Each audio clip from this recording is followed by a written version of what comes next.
Hi hello అందరికీ నమస్కారం. ఈరోజు మనం మాట్లాడుకునే విషయం బ్రష్ కటర్ గురించి. దీని పని విధానం తెలుసుకుందాం. ఈ మిషన్ వచ్చేసి 4 స్ట్రోక్ బ్రష్ కటరు. దీన్ని మేము 12,000కి తీసుకొచ్చాము కల్లకుర్తిలో. దీని యొక్క ఉపయోగం ఏంటంటే సొప్ప తొందరగా కట్ చేసుకోవచ్చు. 2 మనుషుల సహాయంతో ఒక 20 నుంచి 30 నిమిషాలలో ఒక 10-12 ఆవులకు సరిపడా మేత కోసుకోవచ్చు.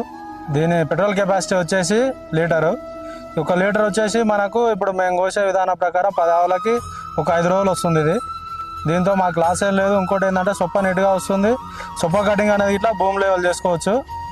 పని తొందరగా అవుతుంది, శ్రమ తక్కువ అవుతుంది. ఆ కొడవలతో కోస్తే ఏంటంటే కొయ్య పైనకి వచ్చి సొప్ప తొందరగా పెరగదు, కొంచెం తొందరగా ఖరాబ్ అవుతుంది. దీంతో ఏంటంటే నీట్గా వస్తుంది కోత, ప్లస్ సొప్ప తొందర వస్తుంది.